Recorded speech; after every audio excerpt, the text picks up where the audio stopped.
basically it was sort of Dave, his wife Rebecca, and a number of other, committee members just flogging themselves out, week in, week out.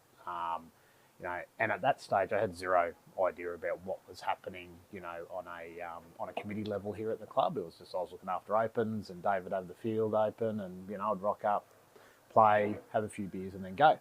And then in 2016, we were encouraged, myself and one of the other coaches, Clint Dolan, we were encouraged to come and sit on a committee meeting.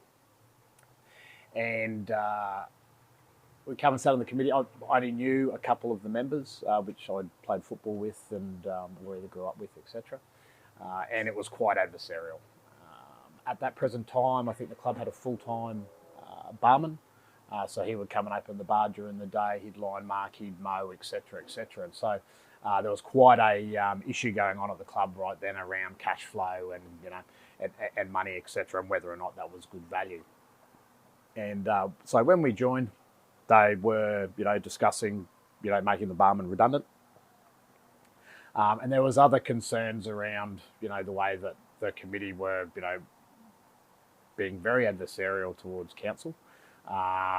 In particular, they had a tenant down in the gym there, like a commercial tenant. He'd done some building works in the past without approval, all that type of thing. So it was quite a tense environment, and to be quite honestly, it was quite a dysfunctional committee. And I'm sure most clubs go through this with people exercising almost vicariously their needs and wants for their vision for the club. And so, Clint and I decided, all right, we'll join the committee. And we're both still on the committee today. So I took over as coaching director and got more involved with the committee and saw what happened. We had a bit of a power play about a year later, one of those old, AGMs where there was a challenge for the presidency, and there was a representative from the current committee that was going for president, and there was an old, and he's a life member here, Cole Callaghan. He was also on the committee. He coached me in under 18s and in opens, and and we've remained great mates ever since. And he was challenging as well, because we both were sort of thinking, well, this is going a really bad way. They wanted to shut the bar. That current committee, didn't think that alcohol was something around junior sport, etc., etc. So there was quite a power play around, well, how are we going to supplement, $80,000 to $100,000 worth of revenue to the club? When Cole was president, that was really the start, and working with Michael about putting a strategic plan together. We really started to sort of open our focus to look at it more of a facilities management role rather than, managing just a rugby league role. Because at the end of the day, to manage, 3.5 hectares of fields and, multiple tenants, etc., you really need to have that mindset of a committee that you're really looking after the facility, and your role is to maintain, improve the asset where you can, and then also to be able to make it open to as many community groups as possible. And so that journey really began when Michael sat down with us, and most of the people, I think, apart from two, are all still on the committee since that. I think it was 2016 when that all occurred. Now, Cole, and we got our plan together. We implemented it. We actually implemented our 5-year plan within 2 years. And it was quite a simple plan, I think, and Michael really hammered this home about people making these things probably more complicated and more unachievable. We had one previously that said, we'll have 1,000 members by this time, all those sort of warm, motherhood type statement things. So that was, and Michael broke it down into sort of 7 or 8 simple tasks that we needed to achieve, and we really set our minds to, and we did that. When I took over, I said, all right, I'll do this for 5 years.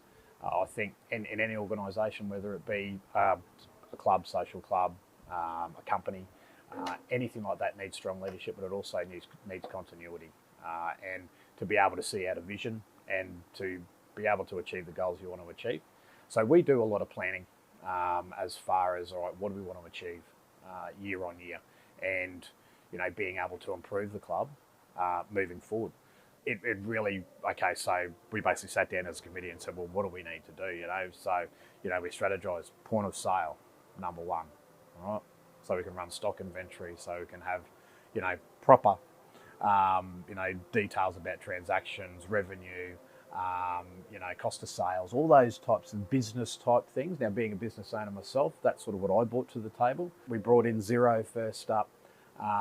We then moved all of our chart of accounts over. We engaged a bookkeeper to assist us with, getting everything right. We then brought in a point of sale, which and all facets of the business, canteen, so all of our business units. Again, just to make transparency number one, where everyone's involved and everyone knows the comings and goings of the club.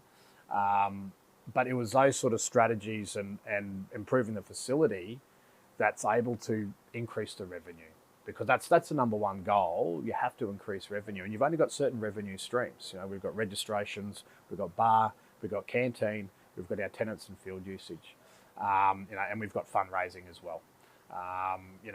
And you throw in sponsorship. They're the only revenue streams that you have, and most of those revenue streams are front end loaded at the beginning of a calendar year. So it's all about, okay, so how are we going to raise the money in order to get to this? And so that's obviously where, attracting other tenants to the club, but also making other tenants pay, their fair way. And again, and this is through guidance through Brett around, well, what is the commercial rate for field hire? And when you sit down and you calculate around, the cost of the field and all of our operational expenses, in the maintenance, we're talking around about $110,000 a year, just to break even, if we want to do it right. And we really started to work towards, well, as a club, we need to be stronger in our corporate governance as far as, how we're managing it, some strategy around the grants, not just going for whatever's out there, or what do we want to do this grant for, et cetera, et cetera. So we work very closely with Brett. Brett's been absolutely fantastic for us as a club, providing guidance. He's always a phone call away. If we're putting grants together and got any questions, he always rings me back, always gives me answers, whether I like them or not. That's that's another thing. But again, we've got to accept these things. The rules are rules. Work within the rules. Play the game. In all of this, as a committee, and we've formed with our other tenants, mainly with Touch, we formed a facilities management committee. So that's where we together work and strategise about, the facility itself, and okay, this is how we're going to prepare our grants. We have a fellow called Paul Knight. He worked for the Sunshine Coast City Council in a similar role to Brett. So he's been quite instrumental. He's part of the Touch organisation. He's been quite instrumental in, putting together our grants, putting everything together correctly, getting the application for works, making sure they're approved. All those little steps that weren't happening before, and we're all sitting there going, why didn't we get any grants?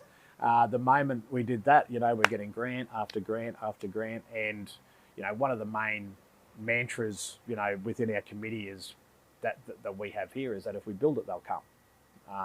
If we provide the environment and we provide a hospitable place for people to come and have a great experience, because really, that's non-sport dependent. It's not a particular, sport. It's not rugby league. It's not just gridiron. It's not just touch. It's about, providing a space for the community to come and hold things and do things. So, again, around this mantra of being able to make a great place for people to come, whether it be whatever sport you're interested in, whether it's the Lions Christmas carols, etc., whether you're at Mount Maria and, we allow the schools and so forth to use our fields. It's all those little things that make the space itself, and that's the whole idea about the facilities management, is to continually improve the space so everyone can add some value and also get some value from the facility itself. And I had a life member, on Saturday, and I've known Timmy for, 20, 30 years. Oh, sorry, almost, I'm 49, 35 years. And he said, mate, this is the best he's ever seen the club in his time with, and he's 40-something years with the club. He said it's the best it's ever looked. It's all about the right people. Committees need to have contributors on the committee, people who are willing to volunteer their time, and there's a lot of time. Just running rugby league alone, just our junior and our senior component would take up, every second weekend. We're here every, Sunday, Saturday, every second weekend for 12, 16 hours. And everyone has to have the same vision and everyone has to have, the same direction. And it's all about the right people on the bus. And that's, we've had real stability with our committee. We've had, one or two come and go, since 2016. But, getting those right people in the place, and particularly in the key roles like treasurer, secretary, they're really important. And obviously the president role as well as the leader. It's very important to have those clear defined roles and what they are and the responsibilities within the club. And then having the support staff around that are all around the same goal and vision for what they all want to achieve collectively. It can't be about the individual. And that's probably the biggest thing I can say is that you cannot let egos run an organisation, because it does not work in the business world, and it certainly doesn't work in a volunteer or a social club role. It's a cancer that has to be cut out, because otherwise it will fester and it will ruin a club. Yeah, systems and processes are the key to any successful organisation, and being able to stick to them, but also allowing others to have input to be able to create those systems, because one person just can't create the system, because it needs input from other people, and you can't get buy-in unless other people are involved within the process itself. So that's that whole, cooperation, consultation, whatever you want to call it, collaboration, whatever you want to call it. That's the most important part, because every club has, whilst we all have our own little unique issues, when you put the blanket over it, they're all the same. Doesn't matter what sport it is, doesn't matter what field it is, they're all the same types of issues, and it's more people and process than it is anything else.